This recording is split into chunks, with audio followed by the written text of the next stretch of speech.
हाँ, हिंदी व्याकरण, हिंदी शिक्षण विधियों में देखिए बालक के अधिगम विकास के लिए आंतरिक मूल्यांकन।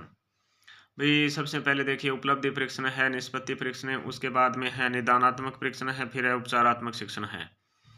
उपलब्धि परीक्षण में निष्पत्ति परीक्षण भी बोलते हैं इसको, उपलब्धि परीक्षण यानी निष्पत्ति परीक्षण। जब एक शिक्षक शिक्षण कार्य करता है तो एक निश्चित समय के बाद इस बात की जांच करना चाहता है कि वह बालकों को आवश्यक सीमा तक अधिगम हुआ है या नहीं।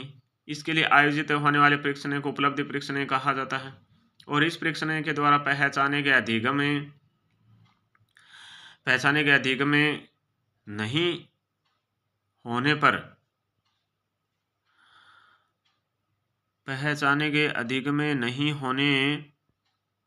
नहीं होने वाले बालकों को समस्यात्मक बालक कहते हैं। यदि इस परीक्षण में एक भी बालक समस्यात्मक नहीं है तो ऐसी स्थिति में आगे के परिणामों का आयोजन नहीं होता है, परंतु यदि एक भी बालक ऐसा मिल जाता है जो कि समस्यात्मक हो तो ऐसी स्थिति में आगे के परीक्षण किए जाते हैं। ठीक है, मतलब ये बच्चों ने कितनी उपलब्धि हासिल की है, कितनी निष्पत्ति हासिल की है, उसकी जांच करना, उपलब्धि परीक्षण। फिर है निदानात्मक परीक्षण, कमियों का पता लगाना भी क्या कमियां हैं। उपलब्धि परीक्षण के द्वारा पहचाने गए समस्यात्मक बालकों की समस्या के कारणों को जानने के लिए किया जाने वाला परीक्षण है। निदान का शाब्दिक अर्थ होता है मूल कारण या रोग का पता लगाना, भी क्या बीमारी है जो बच्चे के याद को नहीं पढ़ने के बावजूद भी निदानात्मक परीक्षण में जांच करी जाएगी। निदानात्मक परीक्षण व उपचारात्मक शिक्षण यानी कि शिक्षण में आने वाली कठिनाइयों का पता लगाना है निदानात्मक परीक्षण। निदानात्मक परीक्षण तथा इन कठिनाइयों को दूर करते हुए शिक्षण करने को उपचारात्मक शिक्षण कहते हैं। अतः ये कहा जा सकता है कि निदानात्मक परीक्षण एवं उपचारात्मक शिक्षण एक ही प्रक्रिया के दो पहलू हैं। निदानात्मक परीक्षण की विधि यानी कि निरीक्षण द्वारा, भाई विद्यालय व घर पर बालक का निरीक्षण करना, बालक क्या करता है घर पर और विद्यालय में, निरीक्षण करना। संचित अभिलेख, पिछली कक्षाओं की अंक तालिका देखना, पीछे कैसा रहा है पढ़ाई में। फिर परीक्षण, मौखिक व लिखित परीक्षा लेना, पता लगाना बालक। फिर है बालक के कक्षा में पिछड़ने के कारण, एक तो मंद बुद्धि के कारण, भी समरण व प्रतिभा शक्ति का अभाव के कारण। उपचार दल शिक्षण सहानुभूति। फिर अस्वस्थता के कारण उपचार अभिभावकों से मिलकर अच्छे डॉक्टरों से मिलने की सलाह देना। फिर शारीरिक दोष से विद्यार्थी का कम सुनना, दृष्टि का कम होना, हकलाना, तुतलाना आदि कारण। फिर उपचार अभिभावकों से मिलना तथा ऐसे विद्यार्थियों के प्रति सहानुभूति रखना। ठीक है। स्वभावगत दोष में देखिए क्रोधी, चंचले, सुस्त आदि। उपचार यानी कि अध्यापक को ऐसे विद्यार्थियों से अकेले मिलना चाहिए, अध्यापक को ऐसे विद्यार्थियों से अकेले मिलना चाहिए। ऐसे विद्यार्थियों को प्रोत्साहन करना जरूरी है। क्रोधी, चंचल और सुस्त स्वभाव का है तो वो। त्रुटिपूर्ण अध्यापन यानी कि अध्यापक का निर से क्रोध में गलत पढ़ना। शिक्षण विधियों में सहायक सामग्री का उपयोग न करे तो भी विद्यार्थी पिछड़ जाते हैं। उपचार अध्यापक स्वाध्यायी होना चाहिए, स्वयं अध्ययन करना चाहिए, पढ़ना चाहिए अध्यापक को। दूषित वातावरण विद्यालय का, जैसे बरट के अनुसार 8% बालक विद्यालय के दूषित वातावरण से पिछड़ जाते हैं, बरट कहता है। और घर का वातावरण देखिए 12% विद्यार्थी पिछड़ जाते हैं अगर घर का वातावरण दूषित है तो।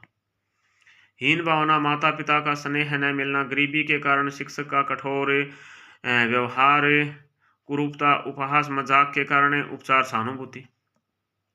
दुर्भ्यास, गा गा करे पढ़ना, असावधानी पूर्वक कार्य करना, दुर्भ्यास। उपचार विद्यार्थी से अकेले मिलना। सीबी गुड के अनुसार निदान का अर्थ है अधिगम संबंधी कठिनाइयों और कमियों के स्वरूप का निर्धारण करना है। सीबी गुड के अनुसार ये निदान का अर्थ है अधिगम संबंधी कठिनाइयों और कमियों के स्वरूप का निर्धारण करना है। ठीक है। देखिए निदानात्मक शिक्षण डायग्नोस्टिक टीचिंग होता है। निदान का शाब्दिक अर्थ होता है मूल कारण अथवा रोग निर्णय। अंग्रेजी में इसके लिए डायग्नोसिस शब्द का प्रयोग किया जाता है। जिस प्रकार एक चिकित्सक रोगी के लक्षणों को जानकर रोग का निदान करता है, उसी प्रकार एक शिक्षक भी छात्रों की विषयगत कमजोरी, अधिगम संबंधी त्रुटि आदि को जानकर इसके कारणों का निदान करता है। परिभाषा यानी कि सीवी गुड के अनुसार निदान का अर्थ यह होता है अधिगम संबंधी कठिनाइयां, कमियों को दूर करना। योक्कम एवं सिम्पसन के अनुसार निदान किसी कठिनाइयों का कठिनाई का उसके चिन्हों या लक्षणों से ज्ञान प्राप्त करने की कला या कार्य है। यह तथ्यों के परीक्षण पर आधारित कठिनाई का स्पष्टीकरण है। मर्सेल के अनुसार जिस शिक्षण विधि में छात्रों की विशिष्ट त्रुटियों का निदान करने का विशेष प्रयास किया जाता है उससे को बहुधा निदानात्मक शिक्षण कहा जाता है। गुड व ब्राफी के अनुसार निदानात्मक शिक्षण अधिगम में छात्रों की कठिनाइयों के विशिष्ट स्वरूप का निदान करने के लिए उनके उत्तरों की सावधानी से जांच करने प्रक्रिया का उल्लेख करता है। फिर निदानात्मक शिक्षण के उद्देश्य छात्र की पाठ्य विषय से संबंधित स्वाभाविक अथवा जन्मजात कठिनाई का ज्ञान प्राप्त करना।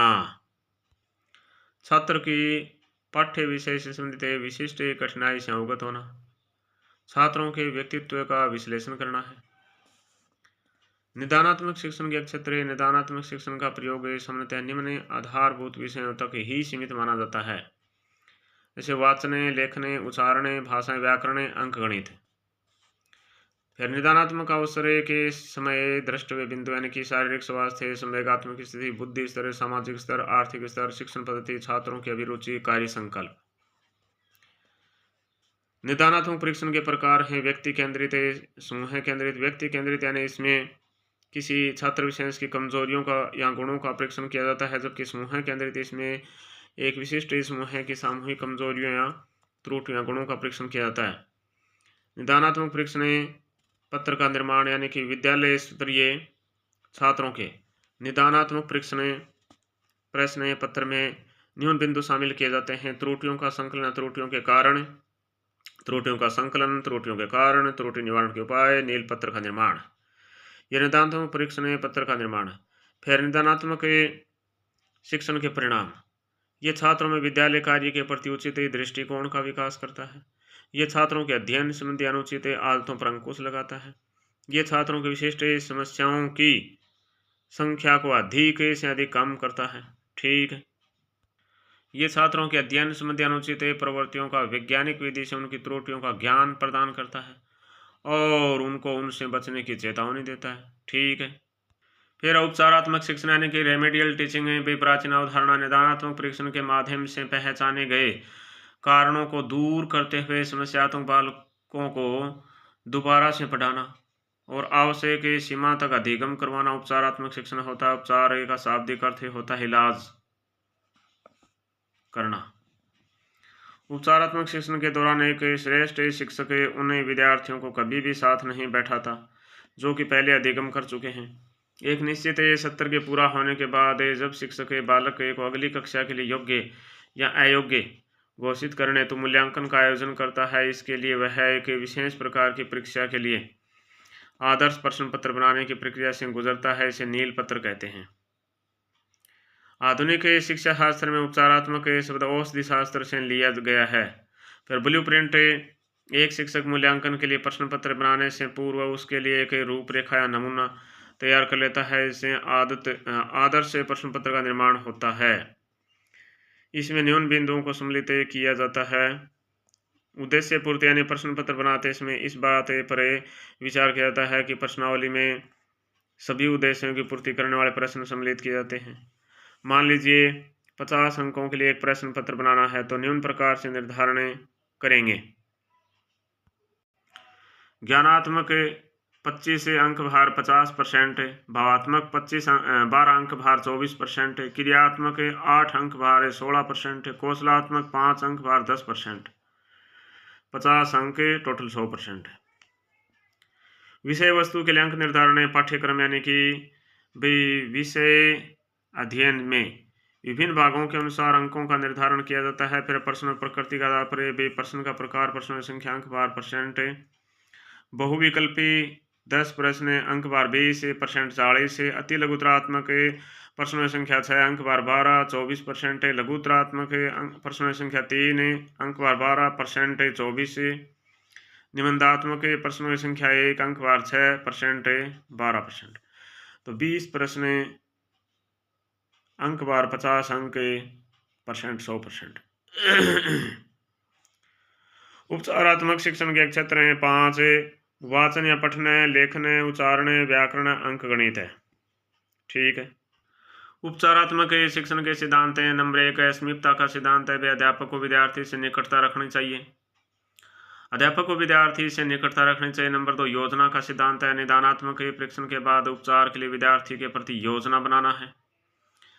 योजना का सिद्धांत है भी निदानात्मक परीक्षण के बाद उपचार के लिए विद्यार्थी के प्रति योजना बनाना। नंबर 3 है व्यापकता का सिद्धांत। अध्यापक को बच्चों के प्रति सकारात्मक सोच और व्यापकता रखनी चाहिए।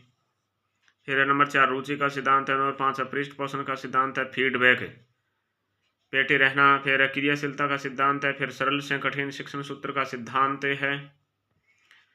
निम्न में से कौन सा संसाधन है जो रेडियो प्रसारण सीमाओं को समाप्त कर देता है? तो ट्रांजिस्टर। रेडियो की कार्यक्रम में प्रसारण सीमा समाप्त करने वाला संसाधन है टेप रिकॉर्डर। रेडियो की कार्यक्रम प्रसारण सीमा समाप्त करने वाला संसाधन है टेप रिकॉर्डर है। ठीक है। उपचारात्मक शिक्षण यानी कि उपचार का शाब्दिक अर्थ होता है इलाज।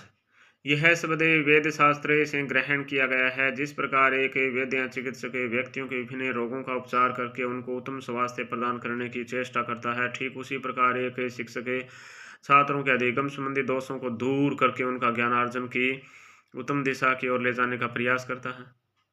उपचारात्मक शिक्षण में परिभाषा योकम व सिम्पसन के अनुसार उपचारात्मक शिक्षण उस विधि को खोजने का प्रयत्न करता है जो छात्रों को अपनी कुशलता या विचार की त्रुटियों को दूर करने में सफलता प्रदान करे।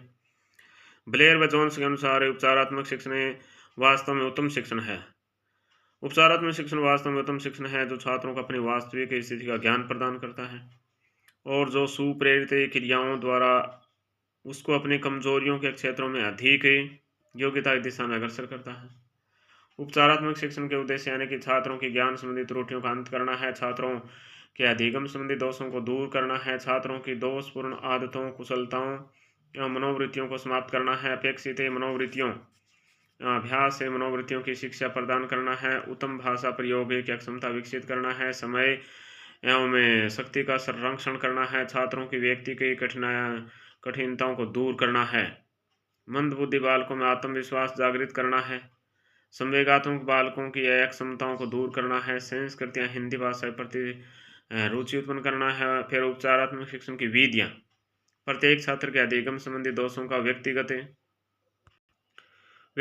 रूप से अध्ययन करके उसे उनको दूर करने के उपाय बताना है। फिर छात्रों की त्रुटियों को यदा कदा अवसरानुसार शुद्ध करना है। फिर छात्रों की व्यक्तिगत विभिन्नताओं के अनुसार उनको विभिन्न समूहों में विभाजित करके उनका शिक्षण की व्यवस्था करना है। फिर छात्रों को छोटे छोटे समूहों में विभाजित करके उनको उनकी आवश्यकता अनुसार शिक्षा प्रदान करना है। फिर कक्षा के छात्रों के अधिगम संबंधी दोषों, कमजोरियों और बुरी आदतों का निदान करके उनको उनसे मुक्त करना है।